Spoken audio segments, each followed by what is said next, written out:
Chapter 21. The dream continued to haunt Adelmo, enveloping him in its ethereal grasp once more.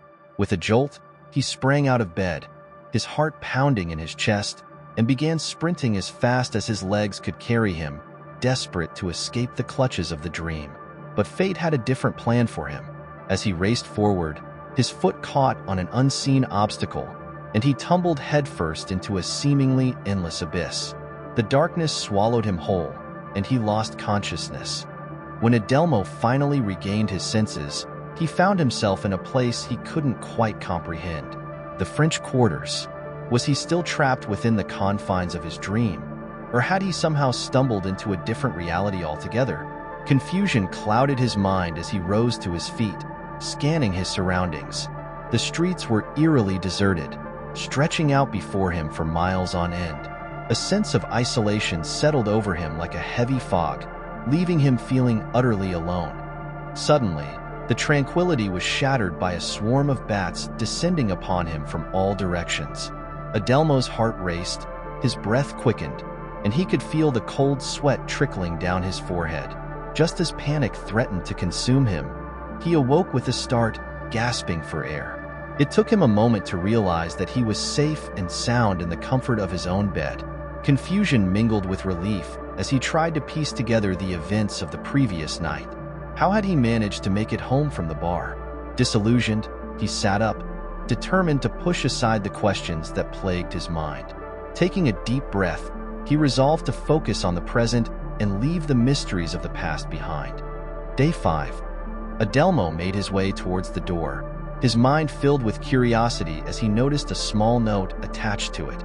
It was from Nick, a friend of his, who seemed to have anticipated Adelmo's confusion about how he ended up back home. As it turned out, the bartender at the bar had stumbled upon Nick's business card in Adelmo's wallet and assumed they were acquainted. Intrigued, the bartender decided to give Nick a call to confirm his suspicion. To his delight, the bartender's assumption was correct, and he asked Nick if he could come to pick Adelmo up from the bar where he had passed out. Nick, being the considerate friend that he was, had taken the time to explain the situation to the bartender. He informed him that Adelmo wasn't in his right state of mind that day due to a blow to the head. The note concluded with Nick urging Adelmo to give him a call so he could provide further explanation. Eager to unravel the mystery, Adelmo reached for the phone and dialed Nick's number. However, to his surprise, the phone kept ringing with no response from his buddy. This struck Adelmo as odd since Nick was known for always answering his phone promptly. Adelmo made his way to his store, battling through the horrendous traffic that seemed to have worsened in recent times. Frustration filled his mind as he muttered curses under his breath, lamenting the inconvenience caused by the congested roads. After what felt like an eternity, he finally reached his destination, stepping inside and approaching Lana, his trusted employee. Eager to catch up on any missed messages, Adelmo inquired if there were any for him. To his relief, Lana informed him that there was indeed a message waiting for him. It was from Nick, who had requested Adelmo to give him a call. Curiosity piqued, Adelmo asked Lana when Nick had left the message. With a slight pause, Lana replied, "About 45 minutes ago. Why do you ask?" Adelmo's mind raced as he recalled his unsuccessful attempt to reach Nick before leaving his house. Frustrated, he explained to Lana, "I tried calling him earlier, but he didn't answer his phone." Understanding the urgency of the situation, Lana suggested, "Oh, why don't you try calling him again? Maybe this time you'll have better luck getting a hold of him." Adelmo nodded in agreement, appreciating Lana's suggestion. Determined to reach Nick, he replied, "All right, I'll give it another shot." With renewed hope, Adelmo dialed Nick's number, hoping that this time he would be able to establish contact and address whatever matter required his attention. Adelmo sought out the solace of the back room, craving a moment of privacy away from the hustle and bustle of the main area. With a sense of urgency, he reached for the phone and began dialing Nick's number, hoping to catch him at a convenient time. As he waited for the phone to ring, seconds felt like minutes, and the silence was deafening. Frustrated, Adelmo decided to break the silence by tentatively saying, "Hello?" Upon hearing Adelmo's voice, Nick's tone perked up with recognition. "Hello? Adelmo, is that you?" Adelmo confirmed his identity with a simple, "Yes, it is me." Nick expressed his confusion, mentioning that he had heard the dialing sound after Adelmo's call, which left him puzzled. Adelmo, equally perplexed, explained that he never heard the phone ring on his end, hence the reason for calling Nick. As the conversation unfolded, Nick couldn't help but think about the strange turn of events. Despite the initial confusion, they were finally able to connect and communicate. Adelmo, eager to piece together the events of the previous night, inquired about the details of his mysterious journey home.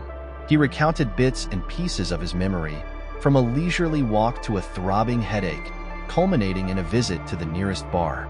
Adelmo's recollection of the night was fragmented, leaving both him and Nick with more questions than answers.